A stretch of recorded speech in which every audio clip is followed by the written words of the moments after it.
Bonjour à tous, ravi de vous retrouver dans cette nouvelle vidéo de la chaîne YouTube du forum Uberzone, toujours au cœur de l'actualité. Aujourd'hui, je vais à la rencontre d'une personne, d'un personnage emblématique dans le secteur du VTC. Les plus anciens le connaissent sûrement, les nouveaux, peut-être qu'ils ont déjà entendu parler de lui, ou alors peut-être ne le connaissent pas du tout. Je ne vais pas vous dévoiler son identité tout de suite, vous allez regarder la suite de la vidéo pour savoir de qui je parle. En tout cas, j'ai repris contact avec lui il y a quelques temps. On a décidé de se rencontrer aujourd'hui. Il a de belles annonces à nous faire, de belles infos à nous donner. Je vais sur Paris le rencontrer dans un lieu spécial justement qui est en rapport avec les informations qu'il veut nous donner. En tout cas, moi me concernant, je le connais très bien, mais je ne l'ai jamais rencontré physiquement. C'est la première fois que je vais lui serrer la main. Alors mon GPS m'annonce 1h35, mais je pense qu'avec le 2 roues, ça va mettre beaucoup moins, peut-être 30-35 minutes. On fait le trajet ensemble et on se retrouve tout à l'heure avec cette fameuse personne. À tout de suite.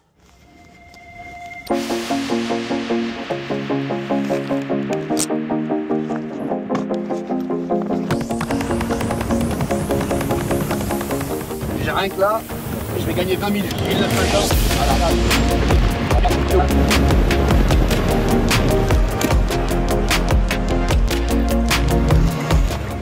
Qu'est-ce que tu fais? Pourquoi tu penches?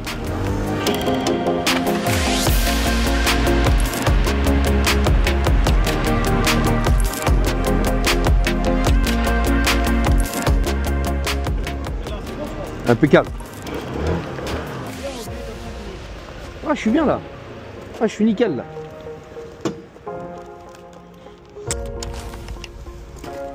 Comment tu vas? Et toi? On s'est jamais vu, hein? On s'est jamais vu? On s'est jamais vu. Ah ouais? On s'est jamais croisé, c'est la première fois. Je t'ai reconnu. Ouais, voilà. J'ai vu le mec dégayer un peu. C'est compris que le mec. Ça va quoi?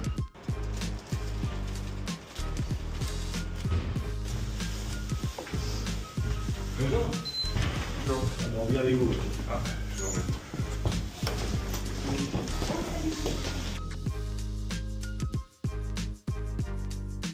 Bonjour Saya. Comment ça va, Hakim? Ça va très bien. Mais t'étais où depuis toutes ces années là? C'est à toi que je pose la question. C'est à moi que tu poses la question. Parce que justement, comme par hasard, je te passe un coup de fil il n'y a pas si longtemps que ça pour prendre des nouvelles, parce qu'on était en contact mais lointain. Et bah, tu m'annonces justement qu'il s'est passé des choses. Et moi, je voulais d'abord savoir pourquoi tu avais disparu un petit peu du paysage public du secteur VTC. Et est-ce que tu es toujours un peu dans l'action, mais un peu plus dans l'ombre? Et voilà, donc tu as des nouvelles à nous annoncer aussi. Et c'est intéressant de partager ça aujourd'hui. Disons que le long sujet de qu'est-ce qui s'est passé, etc., je pense qu'on en reparlera un autre jour. Ouais. Là, la priorité, c'est que le combat a continué depuis 2015, 2016, etc., sur un point qui me paraissait, moi, essentiel, c'est la justice, les prud'hommes. Ouais. Donc on est chez le cabinet TTLA aujourd'hui, qui sont avec nous depuis 2016, qui ont été les premiers à nous protéger et à venir vraiment au secours des VTC sérieusement. Et aujourd'hui, on commence à avoir vraiment de vraies victoires. Donc pour moi, la suite logique du combat pour tout le monde, c'est d'aller en justice. Ils n'ont pas d'autre solution. Mais ça, on en reparlera une autre fois. On a une série de victoires qui vont être annoncées par le cabinet TTLA et un rendez-vous à donner à Montrouge pour prendre des nouveaux dossiers. Donc aujourd'hui, le verrou juridique, les craintes juridiques qu'on avait, elles sont en train de sauter. Mais ça sera plutôt Maître Topalov qui va nous l'expliquer. D'ailleurs, justement, tu peux nous présenter un peu le cabinet TTLA? Alors, le cabinet TTLA, en 2016, on était de la viande fraîche pour beaucoup de vendeurs de pioches, de gens qui voulaient bosser avec nous, etc. Il y avait beaucoup de cabinets qui nous avaient démarchés. Et c'était un chauffeur qui m'a dit, viens, on va voir ce cabinet pour voir si éventuellement on pourrait bloquer les serveurs des plateformes type Uber. J'étais venu voir Maître Tessonnière et Maître Topalov sur le sujet. Est-ce qu'on pourrait éventuellement bloquer les serveurs? Et il m'avait expliqué que dans leur historique depuis des années, depuis très longtemps, ils avaient une expertise sur des masses de salariés, sur les gens qui travaillaient dans les mines, les gens qui travaillaient dans l'amiante, etc. Ils m'avaient dit, bah, on est experts sur le sujet. Et de fil en aiguille, on a parlé du dossier des prud'hommes et tout ça, et on a vu qu'en fait, c'était le filon à exploiter. Et donc, je crois que nos premières réunions, on les a faites en décembre 2016. On va les retrouver sur la page du SCP. Et puis, les premiers dossiers ont été déposés en 2017, et on voit enfin le bout du tunnel. Voilà. Pourquoi des délais aussi longs?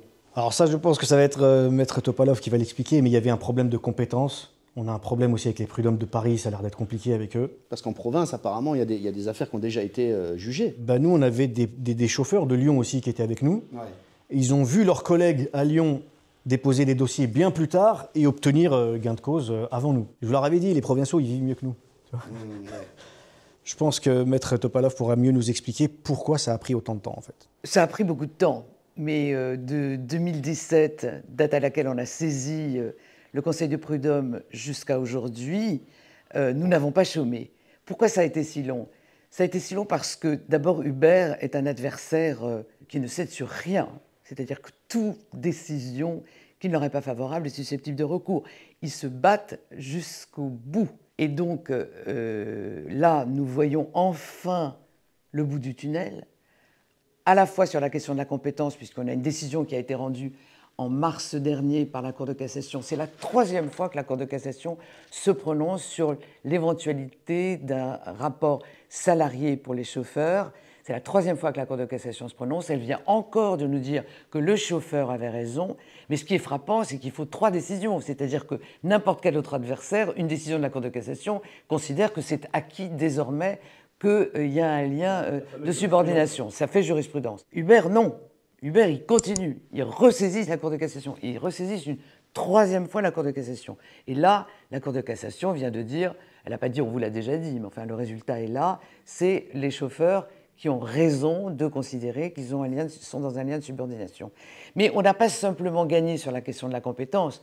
La question de la compétence permet d'expliquer pourquoi ces procédures ont été si longues, puisque c'est le préalable de savoir quelle est la juridiction compétente pour connaître des demandes indemnitaires formées par les chauffeurs. Est-ce que c'est le tribunal de commerce, si ce sont des artisans, ou est-ce que ce sont le conseil de prud'homme, si ce sont les salariés? Donc ça y est, la Cour de cassation a tranché, mais par ailleurs, nous avons obtenu gain de cause sur l'indemnisation. Alors ça a été long, parce que la question de la compétence est préalable. Mais sur la question indemnitaire, donc combien, en gros, de dommages d'intérêt, combien le chauffeur va toucher au bout du compte, cette question, elle est évidemment essentielle. Et cette question aussi a été tranchée par 2 séries de décisions rendues par le Conseil de prud'homme, le juge des partiteurs, et par la Cour d'appel de Paris. Donc là, ça veut dire que concrètement, enfin, les chauffeurs peuvent toucher d'une indemnisation de la part d'Uber. Donc ça, c'est quand même des décisions extrêmement favorables. Ça aura été long, le combat a été extrêmement épuisant, les chauffeurs ont suivi, et il aura fallu donc presque 7 ans pour obtenir satisfaction. Mais ce sont de très bonnes décisions. Mais j'ai une question, maître, là, ça vient de m'arriver. Donc techniquement, pour les futurs dossiers qu'on va préparer là, est-ce que le sujet de la compétence va être remis encore sur la table, ou techniquement, ça va parler argent directement? Techniquement, Uber peut encore contester la compétence. C'est-à-dire qu'ils peuvent à nouveau nous imposer le parcours du combattant, décision de première instance, cour d'appel, cour de cassation. Mais à partir du moment où on a 3 décisions de la Cour de cassation, on peut parfaitement avoir une décision du Conseil de prud'homme, et désormais ça va dans ce sens, qui fixe les montants des indemnisations en disant maintenant je vous ai fait perdre assez de temps et ordonne l'exécution provisoire. C'est-à-dire que le Conseil de prud'homme ou la Cour disent de toute façon il faut payer. Vous pouvez continuer d'exercer des recours sur la compétence, mais en attendant vous indemniser. Quels sont les critères qui sont pris en compte pour prendre un cas et pouvoir le présenter justement au prud'homme? Quels sont les critères au niveau du chauffeur, au niveau du prétendu salarié? Alors là, ce que vous voulez dire, c'est comment on saisit le Conseil du prud'homme? D'un chauffeur à l'autre, d'un professionnel à l'autre, il y a énormément de disparités sur le temps de connexion, le temps de travail, sur sa situation sociale, etc. Quels sont les critères fondamentaux pour pouvoir entamer une action? Moi, je peux répondre à ça, Hakim. C'est que les premières années, on a fait en sorte d'avoir un seul cabinet. Pourquoi? C'était pour moi important. C'est que et les cabinets d'avocats et les prud'hommes n'arrivent pas à gérer ce nouveau délire.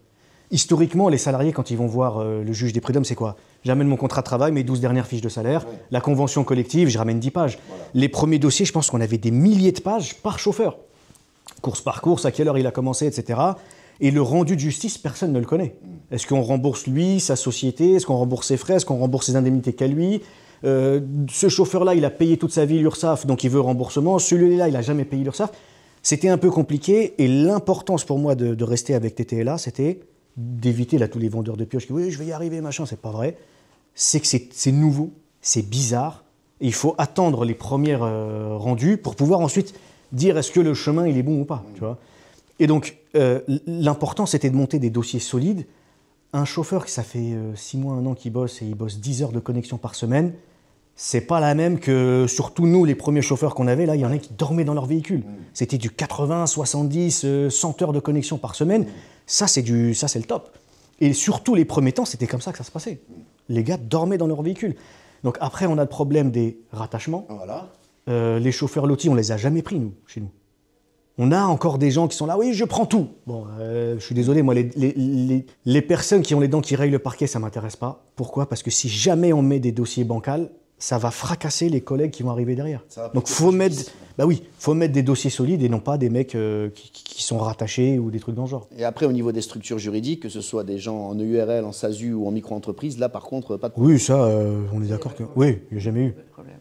Je crois que Je c'était... voudrais quand même revenir sur les succès, parce qu'on est quand même un petit peu galvanisé au cabinet. On a vraiment énormément travaillé. Je rappelle quand même que le cabinet intervient sans facturer d'honoraires au départ. Nous ne facturons qu'au moment où le chauffeur touche son indemnisation. Donc on est aussi intéressé aux résultats et pendant toutes ces années, on a travaillé très dur. On est extrêmement satisfait des résultats qu'on a obtenus. Donc je voudrais quand même en dire un mot. C'est des décisions qui ont été rendues donc, par le Conseil de prud'homme, mais qui sont exécutoires immédiatement. Je vous donne un ordre d'idée. Par exemple, pour un chauffeur qui a travaillé pendant 4 ans pour la société Uber, on a des sommes obtenues qui s'élèvent à 102 000 €. C'est quand même un bon résultat. Pour un autre chauffeur, 6 ans d'ancienneté, mais qui avait moins travaillé, donc avec un chiffre d'affaires qui était moins important, on a 75 000 € d'indemnisation. Le dernier, 5 ans d'ancienneté, mais le paramètre qui est utilisé par le Conseil de prud'homme pour indemniser, c'est le chiffre d'affaires et l'ancienneté acquise auprès d'Uber. Donc 5 ans d'ancienneté, 77 000 €. Donc des décisions qui, me semble-t-il, sont extrêmement satisfaisantes. Alors, je ne peux pas affirmer que là, les chauffeurs qui viennent me voir, je vais obtenir ces résultats dans l'année. Non. Ça va évidemment prendre un certain temps. Le Conseil de prud'homme de Paris est surchargé. On a des délais d'audience qui sont... Il ne faut pas l'espérer immédiatement. Mais en tout cas, on voit le bout du tunnel. On voit qu'en 18 mois, 2 ans, on pourrait obtenir une décision de première instance qui serait exécutoire. Étant précisé que, par ailleurs, on continue de se battre et aller devant la Cour de cassation sur le niveau d'indemnisation. Puisque jusqu'à présent, à Paris, nous n'avons pas obtenu le remboursement des frais professionnels qui ferait monter la facture pour Uber, mais nous avons fait un pourvoi en cassation pour essayer d'obtenir que désormais, les frais professionnels, le coût de la voiture, l'assurance, etc., tout ça soit pris en charge par l'employeur, à savoir Uber. On espère bien évidemment avoir une décision favorable, mais ça pas avant 2 ans devant la Cour de cassation. En l'état, voilà quand même la situation des résultats et des résultats que nous avons obtenus. Donc là, techniquement, les 2 résultats du mois de mars, c'était quelle date? 5 mars ou c'était que le 5 mars, c'est ça? 5 mars, 2 décisions rendues pour 2 chauffeurs. Donc la Cour de cassation valide sa jurisprudence antérieure, confirme les 2 décisions qui avaient déjà été rendues. C'est le chauffeur qui a raison. Il est dans un lien de subordination. Il est donc salarié et donc Uber doit payer les indemnisations. J'ai plusieurs questions. La première, une fois qu'il obtient un gain de cause, combien de temps se passe-t-il entre le jugement et le moment où il perçoit ses indemnités? Malheureusement, c'est encore long. On espère que les délais vont être réduits. Mais on a des difficultés administratives puisque Uber doit établir des fiches de paye, ce qui est compliqué à faire. Ça veut dire qu'il y a un certain nombre de renseignements administratifs qui doivent être fournis. Là, Uber a raison de nous les demander. Le délai est à peu près de 6 mois. Et justement, pour rebondir là-dessus, l'histoire des fiches de paye, sur le montant de l'indemnisation, n'y a-t-il pas peut-être des impôts à payer, des prélèvements sociaux, etc. Donc le montant global que vous avez annoncé n'est pas le montant final dans la poche du chauffeur. Alors je vais d'abord revenir sur les délais pour obtenir les sommes. Effectivement, à Paris, nous avons été le premier cabinet à obtenir des sommes d'Uber. Et ces premières décisions, ces sommes-là, on les a obtenues dans la douleur. C'est-à-dire que les chauffeurs ont attendu très très longtemps pour avoir ces sommes-là. Nous avons dû saisir des huissiers aux Pays-Bas, en fait, pour avoir les sommes. Ça avait pris 1 an. Voilà, 1 an, un combat, les chauffeurs nous ont fait confiance, on a obtenu les sommes finalement. Depuis, Uber sait que nous sommes capables de faire ces procédures-là, nous attendons beaucoup moins pour obtenir ces sommes-là. La deuxième série de dossiers que nous avons gagnés, nous avons dû attendre 4 mois, et là on se rapproche des 3 mois. Maintenant, en ce qui concerne les sommes qui sont versées aux chauffeurs, effectivement, je ne vais pas rentrer dans la soupe juridique, il y a des sommes qui sont effectivement soumises à cotisation parce que justement, ce qui est versé aux chauffeurs, ce sont des salaires. Donc, il y aura des cotisations sociales à payer. Ça va être pour les heures supplémentaires, les congés payés. Il y aura des impôts sur le revenu à payer aussi, effectivement. Mais toutes ces sommes-là ne sont pas soumises à impôt. C'est-à-dire que pour les chauffeurs qui ont été déconnectés, ces sommes-là, forcément, c'est des dommages à intérêts. Et là, il n'y a rien à payer. Voilà. Mais vous pouvez estimer effectivement qu'il y a bien 20% des sommes qui sont versées aux chauffeurs qui vont se transformer en cotisations et en impôts. Et justement, pour parler de la déconnexion, pour rebondir aussi, tous les chauffeurs qui entament ces procédures, à l'issue, peu importe les indemnités qu'ils vont recevoir, sont-ils systématiquement déconnectés de l'application Uber? Alors les chauffeurs ne sont pas systématiquement déconnectés, certains le sont parce qu'ils le demandent. C'est-à-dire que justement, dans le cadre des indemnités qu'on formule, nous pouvons demander la rupture du contrat. Bien entendu, si les chauffeurs demandent la rupture du contrat, les indemnités seront supérieures. Voilà, mais en lançant une procédure, en tout cas, nous n'avons pas notre connaissance de risque de déconnexion lors de la procédure. C'est une bonne question ce que tu dis, c'est que depuis 2017, j'en ai eu encore un la semaine dernière, on s'est vu à Montparnasse, il me dit « ça y est, je veux lancer mon dossier, mais j'ai peur d'être déconnecté ». Et je lui dis « écoute, j'ai pas vu de chauffeur dans nos dossiers, il lance sa procédure, ça prend X années et il continue à bosser. Voire même, c'est peut-être même mieux pour un chauffeur qui lance une procédure, il sera peut-être plus ou moins, ils feront peut-être un peu plus gaffe parce qu'ils vont se dire, tiens, lui, il est en justice, déjà en cours, on ne va pas le déconnecter pour rien, on va bien vérifier avant de le déconnecter. La rupture du contrat, comme le disait Joseph, elle peut être demandée par le chauffeur, mais est-ce que la rupture de contrat peut aussi être demandée par Uber? Uber ne l'a jamais demandé. Il faut avoir conscience d'une chose, c'est qu'Uber a besoin de chauffeurs. Ils ont besoin de chauffeurs compétents, de chauffeurs qui veulent travailler. Donc ils n'ont pas intérêt à déconnecter. C'était des mesures de représailles, on les a craints au début, ça ne s'est pas produit. Ils ont besoin d'avoir le plus de chauffeurs possible. Donc ils ne vont pas déconnecter des chauffeurs dont ils ont besoin. Mais on peut se dire, les premiers temps, on avait peur de ça. On se demandait si jamais on lance 150 dossiers, 150 chauffeurs, et ils en déconnectent une cinquantaine. On fait quoi? Et TTLA m'avait dit, on peut aller en référé, on peut demander un référé. C'est-à-dire, le mec qui vient de se faire licencier, il faut que ça aille plus vite. Visiblement, ce n'était pas dans leur intérêt. Donc, personne n'a été déconnecté depuis 2017. Et c'est vraiment un truc important, c'est venez balancer vos dossiers. Je prends le témoignage de quelqu'un qui a touché ses sous il n'y a pas longtemps et qui me dit, Saya, tu avais raison. C'était un petit peu chiant de préparer les papiers au début, les photocopies et tout ça. Et tu m'avais dit, pose ton dossier, jette-le, on t'appelle dans 5 ans. Et on te dit, viens prendre ton chèque de 25 000 ou 85 000, tu viens, tu prends tes sous et tu t'en vas. C'est une affaire de quelques jours de travail, de photocopie, de papier à rassembler. Pose le truc et oublie-le. Retourne bosser, va faire ce que tu as à faire.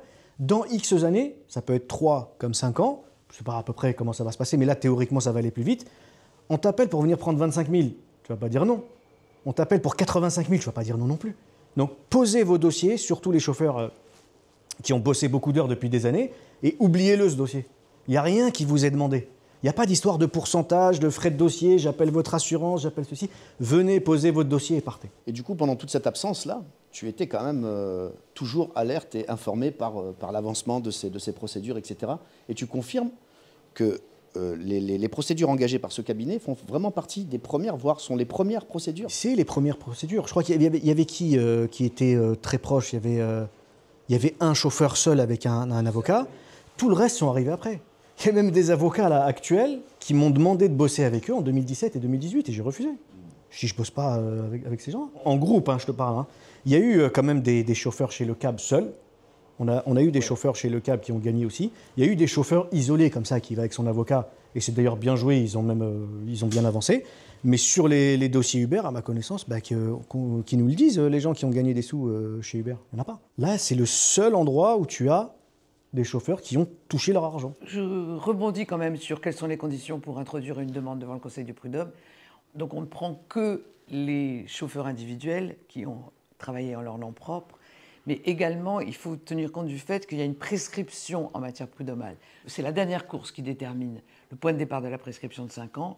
Donc si la dernière course est avant 2020, on ne peut plus agir, on est prescrit. Donc on ne peut pas repêcher des chauffeurs qui n'auraient pas engagé leur procédure et qui auraient terminé leur travail avec Uber, leur prestation de travail avec Uber en 2020. De toute façon, ça va être difficile de faire le point. Là, maintenant qu'on a une ouverture, beaucoup de verrous ont sauté, on va voir là bientôt. Je pense que malheureusement, il y a certains chauffeurs, ils ont besoin de voir des virements comme ça. C'est là où ils se mettent à se dire, tiens, je vais y aller, tu vois. Mais ça va être compliqué de voir ceux qui ont arrêté il y a très longtemps ceux qui viennent de reprendre il n'y a pas longtemps. Il y a des dossiers à voir. Maintenant, moi, l'essentiel, c'est que les verrous, la crainte juridique, elle a sauté. C'est la 3e fois que la Cour de cassation elle donne raison au chauffeur. Ça va glisser tout seul maintenant. Ça va prendre du temps quand même, mais ça va glisser tout seul. D'autant que, je reviens sur la question indemnitaire, nous avons obtenu récemment des décisions de la Cour d'appel de Paris sur le montant des indemnisations, donc sur les conséquences financières de ces décisions de justice. Et il y a une évolution. On a obtenu de meilleures décisions devant la Cour d'appel que celles que nous avions obtenues dans ces mêmes dossiers devant le Conseil de prud'homme. Donc notre démonstration également progresse sur le plan du montant des indemnisations. Donc on peut vraiment voir l'avenir avec optimisme. On a déverrouillé la question de la compétence. On est en train d'évoluer dans le bon sens sur le montant des indemnisations. On a quand même des indemnisations aujourd'hui qui sont très confortables. Mais ça fait suite à ce que tu as vu un peu sur les réseaux là, par rapport au 5 mars 2025, là, où tout le monde a un peu publié et tout ça. Ouais. Bah, c'est le boulot de 2017, celui-là, je crois, c'est ça. Hein, c'est le travail de 2017. Donc là, en 2025, 8 ans après, la récompense vient de tomber, en fait. Et donc ça, c'est bien des victoires obtenues par le cabinet. C'est le cabinet TTLA qui l'a fait. Peu importe les gens qui te disent « j'ai fait ». Les éléments, ils sont... Fort de ces bons résultats, dont je me répète, mais nous sommes extrêmement fiers. On prend l'engagement vis-à-vis des chauffeurs aujourd'hui, non pas d'obtenir une indemnisation dans les 3 mois, dans les 6 mois, ça certainement pas. On n'a jamais entretenu d'illusions chez les chauffeurs, mais en tout cas, on a à moyen terme la possibilité d'obtenir une indemnisation. Et l'engagement qu'on prend, c'est de recevoir les chauffeurs qui voudront... c'est-à-dire qu'on ne va pas procéder uniquement par le numérique. Si on prend un dossier, on reçoit le chauffeur, on explique avec lui comment les choses vont se passer, on lui dresse la liste des pièces dont on a besoin et on peut travailler, mais on ne va pas...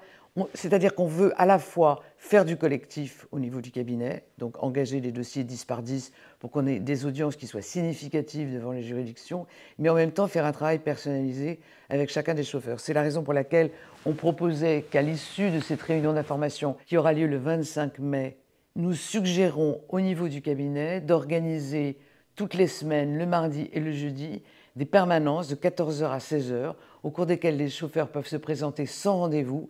Ils seront reçus par un avocat qui examinera avec eux les conditions de recevabilité, les pièces qui sont nécessaires à la saisine de la juridiction et qui prendront date pour la saisine de leur dossier. Et là, c'est vrai que tu étais là, il va falloir vous préparer maintenant. Il va y avoir un flux assez costaud. Moi, je te donne rendez-vous le dimanche 25 mai. Le 25 mai, ouais. Toute la journée à Montrouge, 49 rue de la Vanne, c'est derrière les pompiers à Montrouge. L'idée, c'est que tous nos collègues puissent venir nous voir. Ils auront un cabinet sur place où on va pouvoir trier. Je crois que c'est important, le fait de tenir compte de la recevabilité du profil de la personne et de son dossier. Ben oui, mais un type qui a ouvert sa société de transport en 2015, il l'a fermée en 2019, il a réouvert en 2023, en auto-entrepreneur ou rattaché chez quelqu'un. Ouais. Je suis désolé, peut-être que dans des années ça passera, mais nous on cherche des dossiers solides parce qu'il ne faut surtout pas qu'un jour la Cour de cassation dise il y a tant de dossiers de chauffeurs, on ne les prend pas. Ce n'est pas dans notre intérêt, dans l'intérêt du collectif. Donc l'idée de faire confiance à TTLA, ça s'est reposé sur ça, que des dossiers solides depuis 2017, et aujourd'hui c'est maintenant que ça va payer. Donc rendez-vous le dimanche 25 mai, 49 rue de la Vanne. À 11h. À partir de 11h et toute la journée. L'idée, c'est de récupérer un maximum de dossiers et pouvoir faire des échanges avec les chauffeurs.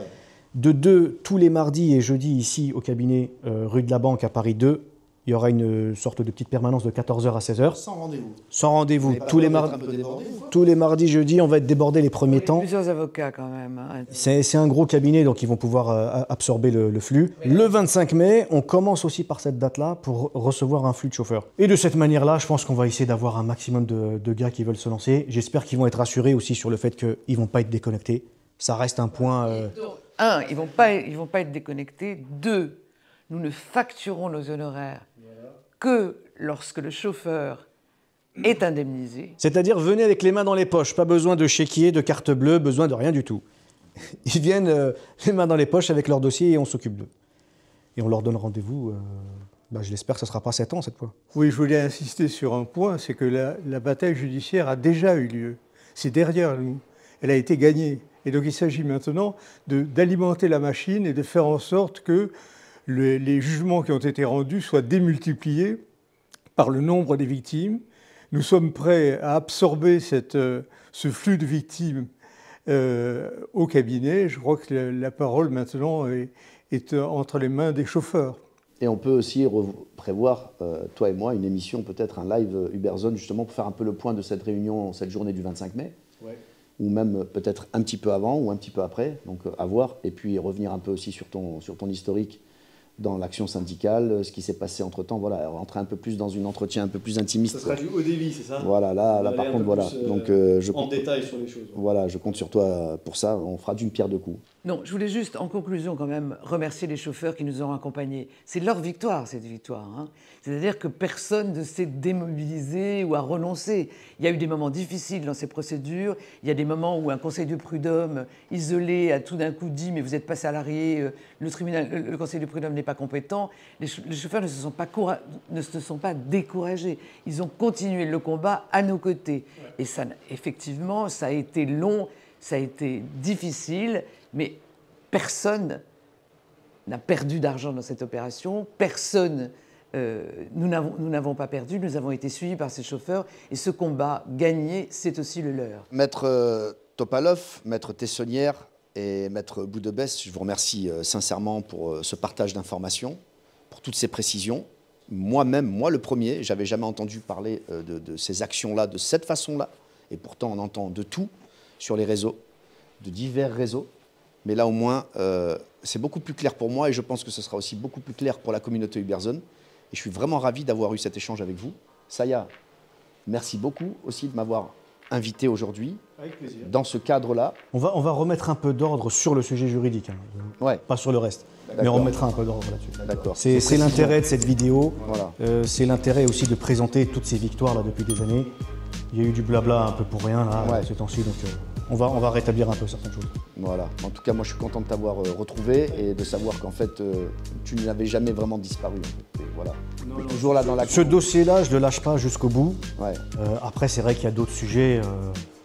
Selon moi, à partir du moment où on a le même nombre de syndicats que les taxis. Ouais. Ça va être compliqué. Ah, bon courage à ceux qui restent là-dedans. Ouais. Donc franchement, bon courage à eux. L'unité, il n'y a pas. Compliqué, mais ça, on en reparlera bien en détail, un de ces quatre.